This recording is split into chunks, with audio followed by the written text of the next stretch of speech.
Amir Malakan Yam Bia Kamal Ka no online TV channel. Kajan Guas me baro dan palping kaliang wani titi. Ka wani titi te kon kaler shup ka doctor be kon kaling. Leren yam banaling kui kuma America. Te ka Michigan lat ka kui South Sudan bana jeling na mo. Bukoro itin ko sha jaga no South Sudan cha gwa jeg mala yorga ne ti jeg la ka yorga ten ban jo jeka jelera me. Lere de bana wacha ka kwikir me yadit ka ta danen loko jen go be pinga je wi kwam ne ko gwaze dan chuma tam batten konte lat ka ne de konte la politician ne de konte la dit men dit jani men dit equatoria bana madan lat kana bana jelin ka jelere me lere dien bana update bana jelin ka kwikoran to kare wishka Fangak ngai kona ni Fangak cha je yan ma cha kum kirme yadit bana raitina no mo Gwaya akan kon nyambe ler kana me mi jiram jidit ka no online TV channel gorijen wojin ade subscribe ko de ler titi de kan chamala shukje bana woka la dan balinga jen gwasa me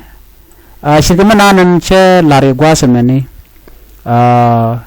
alawar ganin yana me ewar ga mi be ka Department of Homeland Security US Immigration ka Custom Enforcement ray wika United States te karan alaramo mo ni ti tela jidduer de gon cholo no ka jidduer ke chwer kene lat ke jek ka jodan sha kon gwada me shala do ne te gane di shup ko wero tela ji Asia rato toton don ka Philippines ke Chinese ku kon ku bat ken panken wa sha ka deport no nan kare wika South Sudan kash wedin ci kuma South Sudan do won kula laro ne ken nika ni criminal la to gani diti dare gwano de ga deport ba na South Sudan ka South Sudan ci wedian ci munen yana magwada me this letter is to inform you that US Immigration and Custom Enforcement intend to remove you to South Sudan awar ga mu kam kan ne da kontin la chuwarton tindere wika America jani yan magwa cha chut ken cha ga chut whatever do and gwada me so na me jo mu choda lat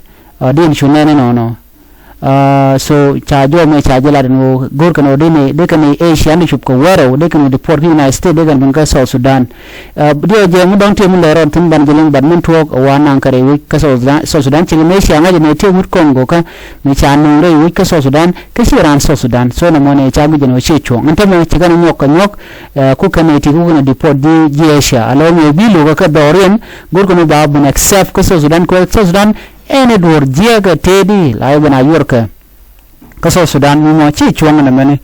okay chi chong ano de wido dien ti Asia ande bo yorre wi ka South Sudan ka ji South Sudan ka chi ka ti jegan la ka United States ba ji Sudan jogo no nanga ka lu dorun na mo chi chong akan nang mo kana kan ka Asia so na me de jaladiya ka manan ka jodan chalat jen warga siane no jo dien bana kon gwasa me a quick kirma yadit ya tar ngadi no kirma yadit Paul Poinde te daramo 50-50 changa jo gwata dan tikaje mai kono chinuru man chigo baitena long kata dan la jen go kirma yadit lu kirma yadit ke jwe kirma yadit ja dolwal kirma yadit entam te okay all this kind of talk tinje kon kaling of course kirma yadit take rek okay chikon be ngange long tere reka so riga dan teten ajen sianga jen jen point de chapel shirmen men mutu bari ne no mulet road ka kirmi yadit so diyan ta dana teke je diyan nen si gwa ta ga ka gwa de dan okay so jen ci point de chapel ka jodan en ngai kondiale an bu kon nga lere me of course ne ti chen bro ka kwidian ngai kon ngane sha wo jor de kirmi yadit abura ne kon ka do dana lokirmi yadit loko jeno be ben pingeje amun lokirmi yadit ben pingeje wi kwam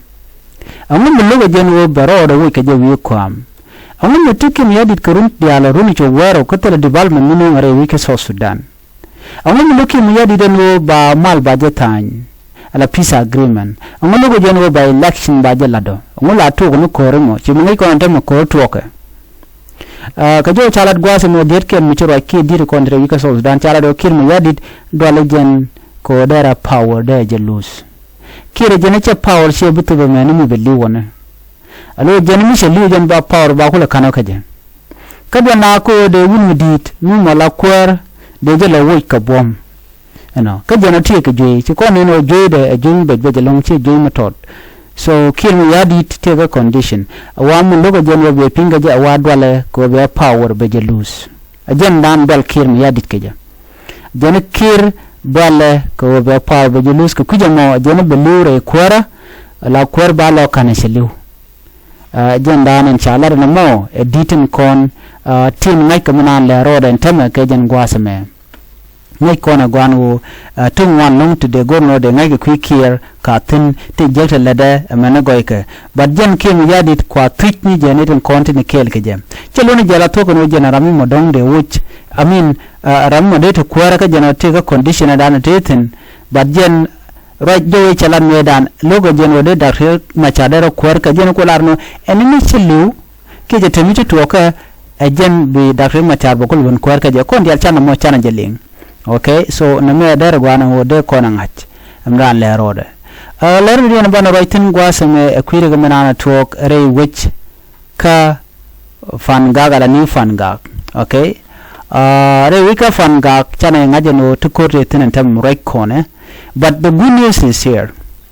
cha de mi kirmiyadi cha ka joj